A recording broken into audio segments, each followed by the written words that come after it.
sahabat autobiografi bukan tokoh, orang biasa juga punya cerita, berani hidup, berani berjuang, jangan kerja kau mengeluh terus.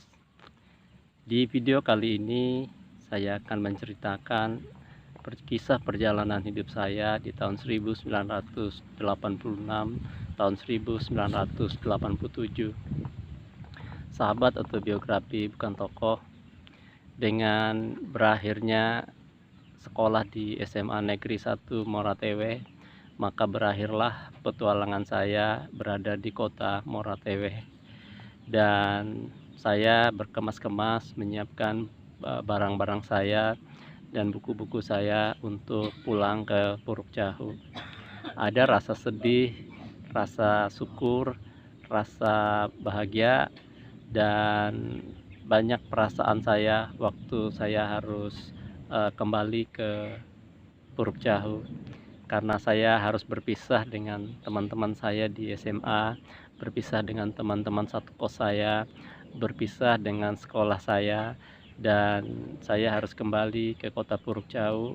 Dan saya tidak tahu setelah selesai dan sampai di Puruk Jahu ini saya harus bagaimana dan berbuat apa, dan tidak tahu apakah saya bisa melanjutkan ke perguruan tinggi atau tidak, karena sama sekali blank ya, tidak ada info, tidak ada pengetahuan, tidak ada siapa yang dituju, tidak ada yang memberitahu apa itu perguruan tinggi, apa itu kampus, di mana, bagaimana, nggak ada ya. Dan singkat cerita, saya pulang ke Puruk Jahu dan kembali seperti biasa saya membantu ibu saya berusaha mencari nafkah buat keluarga. Dan bapak saya di Ambon ya, komunikasi sangat sulit sekali. Beliau dari Pontianak pindah ke kota Ambon, dan kami hampir tidak tahu bagaimana caranya berkomunikasi. Kalau beliau mengirim surat ya sekali-sekali kami menerima surat. Dan setelah lulus SMA ini sampai dengan penerimaan di perguruan tinggi itu masih ada beberapa minggu ya, mungkin hampir 1,5 sampai 2 bulan lagi. Dan saya membantu ibu saya mencari emas di daerah Marindu ya. Kemudian dari Marindu ini pindah juga ke namanya daerah Beringin. Nah, di sana itu saya membantu, kalau ibu saya membuat kue, saya membantu menjualkan. Kalau ibu saya menjual sayur-sayur, saya bantu. Dan kalau pas ibu saya mencari emas dengan cara mengasbuk atau menumbuk batu, mencari batu di tambang-tambang rakyat itu, kemudian yang diperkirakan ada emasnya nanti dijemur, kemudian ditumbuk, ya saya ikut melakukan apa-apa yang bisa dikerjakan dan bisa menghasilkan uang. Nah, sahabat autobiografi bukan tokoh, selama masa di daerah Pendulangan ini, kadang-kadang saya ikut orang mengangkat batu ya. Jadi namanya sana ngambil upah ngangkut. Ngangkut batu itu batu yang dari lubang tambang tradisional dibawa ke mesin tumbuk. Ya, jadi itu dihitung satu kaleng itu berapa, jadi upahnya itu per kaleng ya. Dan kadang-kadang ada juga sahabat-sahabat dari ibu saya yang kadang-kadang ngajak saya masuk ke lubang emas ya, sehingga saya tahu rasanya bagaimana caranya masuk ke merasakan ya bagaimana masuk ke dalam tambang emas yang di sana itu orang bilang itu nyolong. Jadi nyolong itu dia masuk dulu secara vertikal, kemudian nanti dia merambah mengikuti alur urat batu emas yang diperkirakan mengandung banyak emas. Jadi itu jauhnya bisa sampai 15, 20, bahkan sampai 30 bawah ya. Nah, kadang-kadang juga saya ikut membantu mereka, yaitu dengan jadi petugas yang memutar baling-baling. Nanti kan itu kan ada talinya, ada baling-baling dari kayu yang dibuat secara tradisional. Kalau di bawah menggoncangkan tali itu kodenya bahwa itu kami harus putar baling-balingnya, berarti batu-batu yang dipahat di dalam lubang itu harus diambil ya. Nah, jadi itulah sekilas pekerjaan saya. Dan singkat cerita, setelah menjelang akhir bulan Juni ya, menjelang masuk ke bulan Juli, ibu saya memanggil saya. Dia bilang, sebaiknya kamu meneruskan aja ke perguruan tinggi, kamu kuliah lagi. Sayang kamu sudah berprestasi selama sekolah di SD, SMP, dan SMA, kalau kamu tidak meneruskan sekolah ke perguruan tinggi. Akhirnya ibu saya mengeluarkan eee, sesuatu dari dalam tas yang biasa dia bawa, dan saya melihat itu sebuah kalung emas, dan ibu saya bilang, "Ini ibu ada kalung emas beratnya ini 20 gram. Nah, ini kamu bawa untuk bekal kamu berangkat kuliah." Saya jadi tertegun, saya merasa berkecamuk di dalam pikiran saya, apa iya saya bisa kuliah hanya dengan membawa modal 20 gram emas ya. Karena waktu itu harga emas di daerah saya itu hanya Rp8.500 per gram. Jadi kalau 20 gram itu cuma berapa saja uangnya.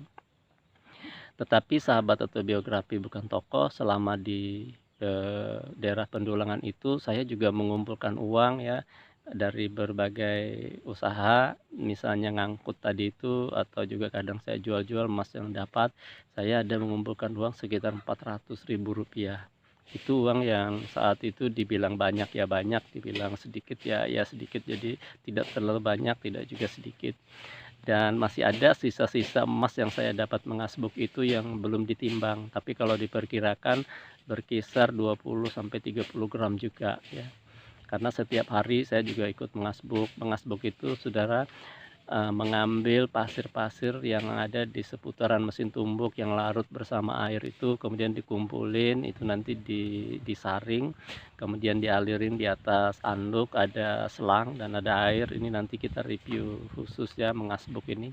Baru itu nanti dijemur, ditumbuk, nah nanti akan menghasilkan emas dan didulang. Akhirnya saya pun tidak bisa menolak permintaan ibu saya berpikir entah bagaimana caranya, apapun yang terjadi, ya sudah saya akan berangkat kuliah. Saya hanya membawa pakaian apa adanya, kemudian buku-buku yang saya anggap penting, dan milirlah saya ke kota Moratewe. Maksud hati saya di Moratewe ini saya mau mencari teman-teman saya, siapa tahu ada mereka yang juga satu tujuan mau berangkat kuliah. Entah kebetulan atau tidak, saya tidak tahu ya, karena kapal itu jam 5 sore sampai di Moratewe, kapal air itu ya, yang tujuan Banjarmasin, dan kapal itu bermalam satu malam karena besoknya dia akan melanjutkan. Saya tidak tahu ini kebetulan atau memang rencana Tuhan atau mukjizat atau apalah namanya, saya tidak tahu. Begitu besoknya, saya masih di kapal, ternyata saya melihat teman-teman saya satu kelas, yaitu namanya Siti Hayati, kemudian Sinariah, kemudian Arsiah, kemudian Riotoni Susyawanto, dan ada satu lagi kakaknya Sinariah ini yang dia angkatannya lebih tua daripada kami. Jadi ada 4, 5 orang ini eee masuk sebagai penumpang di kapal yang saya tumpangin, dan saya tanya ke mereka, "Hai, kalian mau kemana?" Mereka bilang, "Adik, kamu mau kemana?" Saya bilang, "Saya mau berangkat kuliah, cuma saya nggak tahu ini kuliahnya bagaimana, yang penting saya berangkat aja."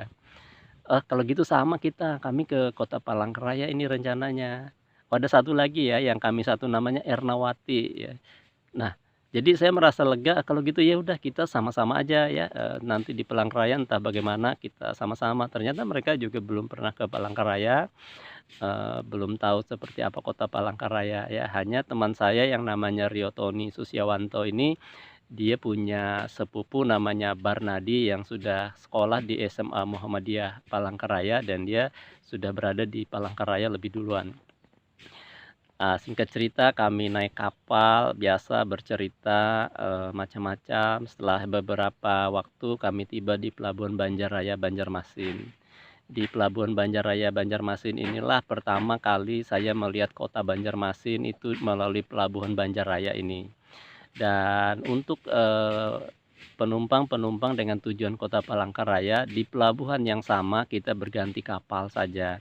Akhirnya kami masuk ke kapal tujuan Palangkaraya, dan kami melewati Kuala Kapuas, kemudian masuk di terusan yang disebut orang ternyata namanya anjir. Kami sering mendengar orang bilang anjir pulang pisau, anjir, eee, apa ya, anjir serap, anjir kapuas itu ya.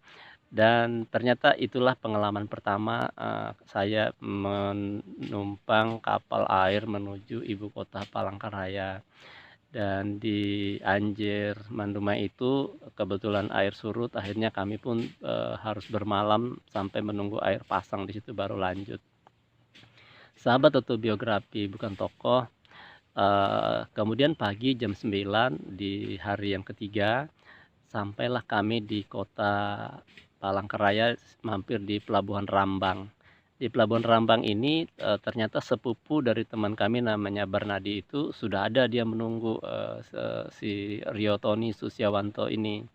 Lalu dia nanya ke kami, "Kalian ini mau kemana?" "Ya mau ke Palangkaraya aja." "Kalian nginep di mana?" "Nggak tahu, cari-cari saja." Ya jadi kami ya seperti itu ya, entah nanti bagaimana penting nyampai. Lalu dia bilang, "Begini aja, kalian ke tempat saya aja, di kos saya, nanti dari situlah nanti baru cari kos." Jadi kami merasa sangat bersyukur sekali, seperti kebetulan, cuma ini, mungkin sudah diatur jalannya oleh Tuhan, yang kami tidak mengerti kota, tidak pernah menginjakkan kaki ke kota, akhirnya kami bertemu dengan, Mas Barnadi ini, dan kami, ikut ke tempat dia, dan tempat kosnya dia itu ada di Pelamboyan Bawah, di belakang kantor Telkom waktu itu. Sahabat autobiografi bukan tokoh, dan petualangan di kota Palangkaraya mode on. Dimulailah petualangan di kota Palangkaraya. Nah, di kota Palangkaraya ini, Barnadi karena dia mengenal kota Palangkaraya, dia bilang begini, "Kita nanti sewa sepeda motor di Pelamboyan itu, di pasar Pelamboyan itu yang pertokoan itu banyak, ojek-ojek kita bisa sewa, nanti kita keliling-keliling mencari barak." Oke, akhirnya kita menyewa di situ sepeda motor keliling mencari, dan akhirnya kami menemukan, tempat kos yang di kota Palangkaraya itu disebut dengan barak, di Jalan Sangga Buana 2 Ujung. Saya masih ingat nama pemilik barak itu adalah Haji Masran. Beliau ini, dari Martapura dan bekerja di kantor gubernur, termasuk salah satu pejabat atau apa saya tidak tahu ya. Nah, beliau tinggal di Jalan Kelabat, nomor kalau nggak salah 135 ya, tidak jauh dari tempat kos itu, dan kos ini masih kos baru, jadi, masih bagus. Dan akhirnya kami tinggal di kos itu sementara untuk berpikir dan mencari tahu kampus mana yang cocok mendaftar, seperti apa dan bagaimana. Di situlah kami, memulai. Jadi saya, Sinariah, kakaknya, Arsiah, Rio Tony Susyawanto, sama yang satunya Ernawati dan Siti Hayati. Jadi kami berteman, biasa teman-teman, tidak ada niat dan apa macam-macam. Jadi zaman dulu ketika bersahabat, berteman itu ya kita tidak membedakan suku, agama, siapa, dan kita berteman untuk satu tujuan, yaitu kita ingin, menjadi lebih baik. Nah, singkat cerita sahabat, karena kalau terlalu lama kan kita tidak tahu juga, sama-sama di kos itu. Akhirnya kami, masing-masing mencoba ke kampus. Di situlah kami mau pertama kali melihat namanya kampus, dan tujuan kami kampus pertama adalah Universitas Palangkaraya. Di situlah kita melihat gedung, perguruan tinggi Universitas Palangkaraya, dan suasananya, hilir mudiknya manusia yang disebut dengan mahasiswa dan lain-lain. Akhirnya, banyak sekali dan suasana rame ya waktu itu, dan sebagian besar, orang yang ke kampus itu berjalan kaki dari fakultas ke fakultas ya, dari tempat ke tempat lain, hanya sedikit yang menggunakan sepeda motor. Jadi mulai banyak kenalan, mulai banyak teman, dan saya akhirnya mendaftar di 2 jurusan. Yang pertama jurusan teknik sipil, karena saya dari IPA, dan yang kedua saya memilih, bahasa Inggris dengan pertimbangan, kalau saya, bahasa Inggris ini saya mungkin bisa mencari uang sambil bekerja dengan cara memberi les, kursus atau apa. Nah, akhirnya saya membeli formulir, namanya formulir IPC, Ilmu Pengetahuan Campuran, di mana saya bisa, mendapatkan, jurusan meskipun saya dari ilmu-ilmu eksakta A2 ya, tetapi saya bisa mendaftar di jurusan ilmu-ilmu sosial dan saya mengambil bahasa Inggris. Dan singkat cerita, ternyata yang lulus adalah pilihan kedua saya, yaitu jurusan bahasa Inggris.